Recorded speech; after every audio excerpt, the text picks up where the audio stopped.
Hello everybody, Tommyruin here and welcome back to another video. I have always wanted to make hybrid classes, mixing warrior and rogue spells to create the ultimate class combos. And up till now I haven't really been able to do that. I mean, retail WoW doesn't allow you to do that, and why would it? It would be so overpowered. Recently I stumbled across Ascension, a World of Warcraft Private server that really satisfied that itch for me. Ascension is a progressive vanilla server based on the Wrath of the Lich King client, so as time goes by we will slowly make our way up to fight the Lich King, but right now we've got a whole lot of Molten Core to run. By fire be purged! On the server you play a hero, a versatile character capable of wearing any weapon, any armor, and filling any role. And because you are so heroic, you don't have to listen to what Blizzard thinks you should put your stat points in, and you can instead decide how you want to stat your character.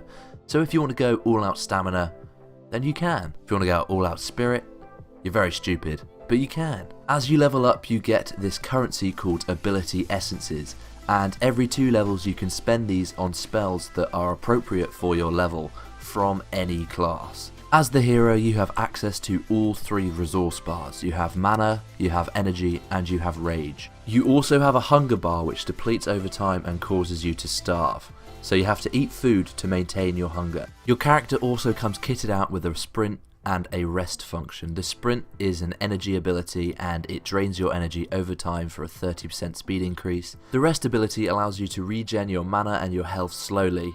You start with 3 basic spells: Arcane Bolt, Quick Shot and Strike, each using a different resource to cast. Strike is a rage spender, Quick Shot a energy spender, and Arcane Bolt a mana spender. Now for me the game gets really interesting when you hit level 2, because that is when you can make your first choice. What is your build going to be like? You gain your second ability essence and you can choose your first spell.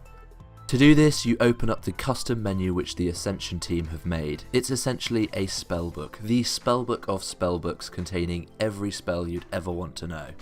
You'll notice that a lot of spells are greyed out, and that is because you don't have the level requirement to use them.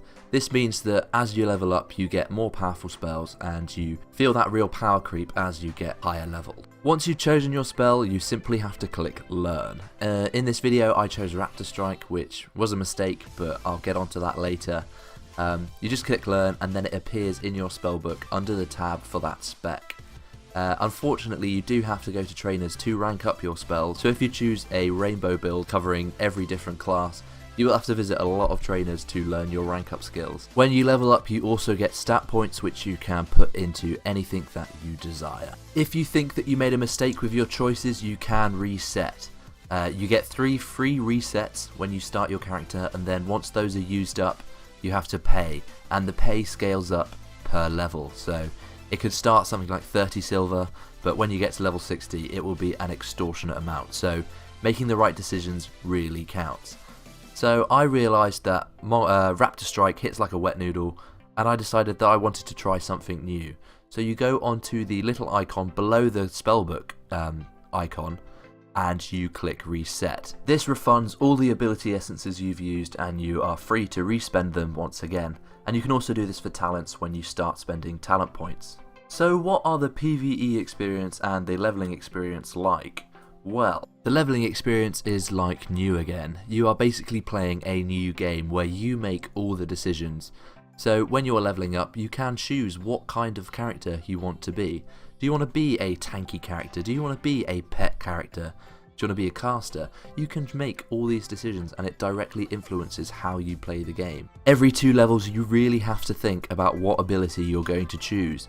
Do you need some utility? Do you need another damaging ability?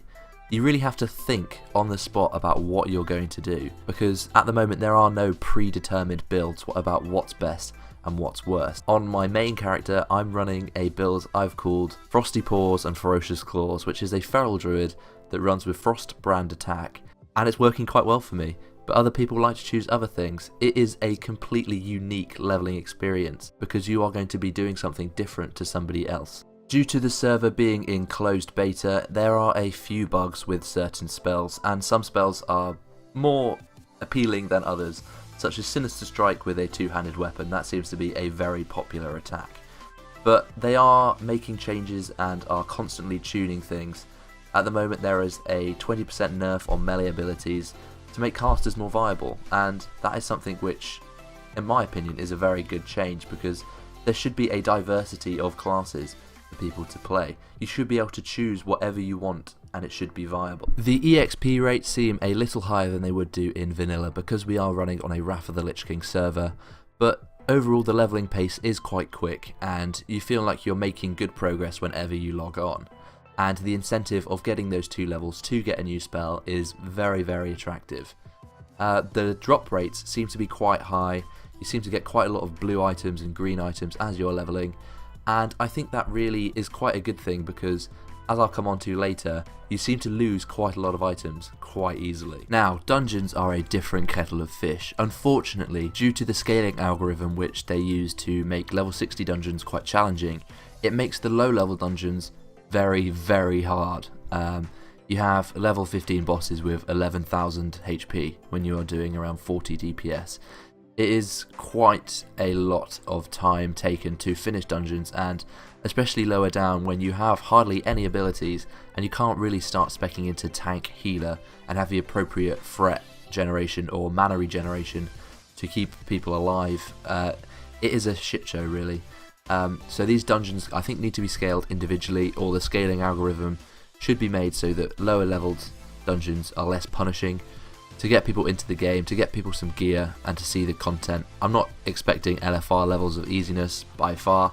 The original dungeons themselves were quite challenging when they weren't scaled, so if they were scaled up as you went higher up, that would be great. But for now, the dungeons are really quite hard to do unless you really outlevel them or you are being boosted. That being said, I have heard from many level 60s that the dungeons at max level are quite well tuned.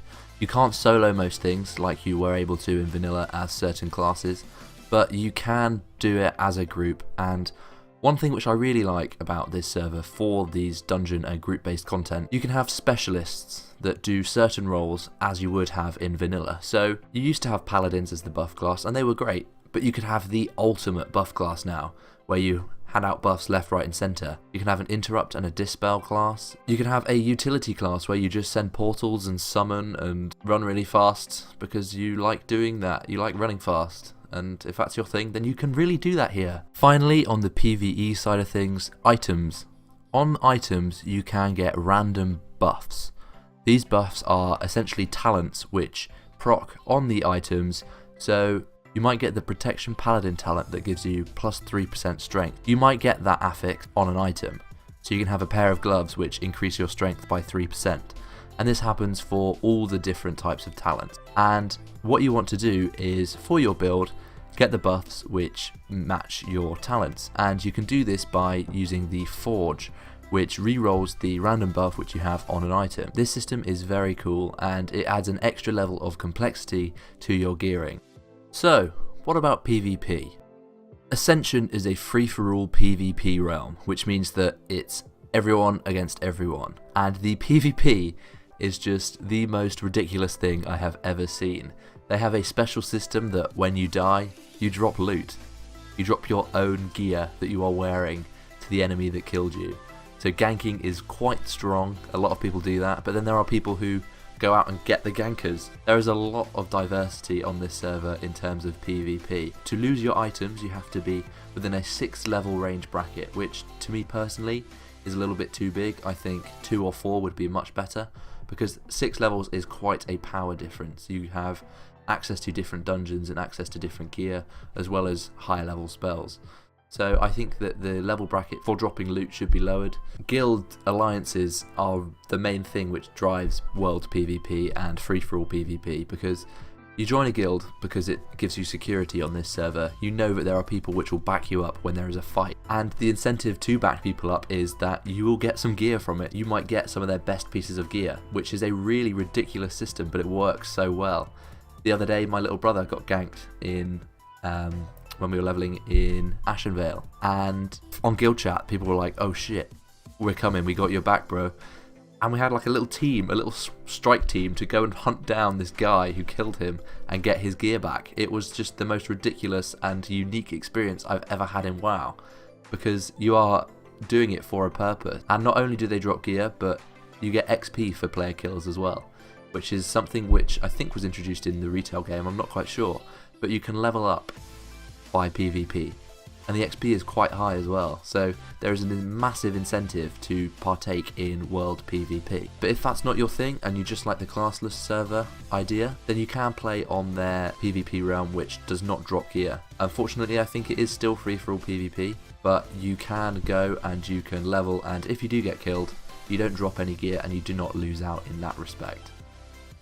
So, in summary, what I like about the PvE is the random item procs which you get. I love the classless system. I think choosing your abilities makes for a unique experience in WoW, but unfortunately the dungeons at the moment are a bit restricted. You have to be over leveled or you have to be boosted to do them. And to summarise the PvP, the guild fights are amazing and guild combat is so much fun. Going out into the world and seeing other people makes it exciting, and not only that, it gives XP and loot. But unfortunately, if you're on the other end of it, you lose a lot of gear, and trying to rebuild your character afterwards is not much fun. And also the level bracket to be ganked is quite high. Now, a few things to point out before I end this video. The server still is in closed beta, and so the population is quite restricted. There are about 100 people online most of the time, which is a small amount, but you still get active PvP and dungeon groups going. I think a few people were concerned about this is the fact that the key selling and the account creation selling has now been finished from the people who have made the server. I definitely think this is the right way to go, as I think charging people for a closed beta key is rather ridiculous, and I'm glad to see that they're making steps in the right direction in that respect. The people who are in charge have recently taken over from the previous guy, and they seem to know what they're doing. They know what the people want, and they really want to have it finished themselves. I will be making a video soon on how you can connect to the server, but for now, make sure to sign up to the Discord channel so you can get started straight away. As of making this video, there are no account creations to be made at the moment, but fortunately I have some accounts which I'm going to be giving away. So in the comments section, let me know what builds you're going to build if you ever play this server, and you might be in the chance of winning an account. Thank you very much for watching. Please like, comment and subscribe, and I will see you all very soon.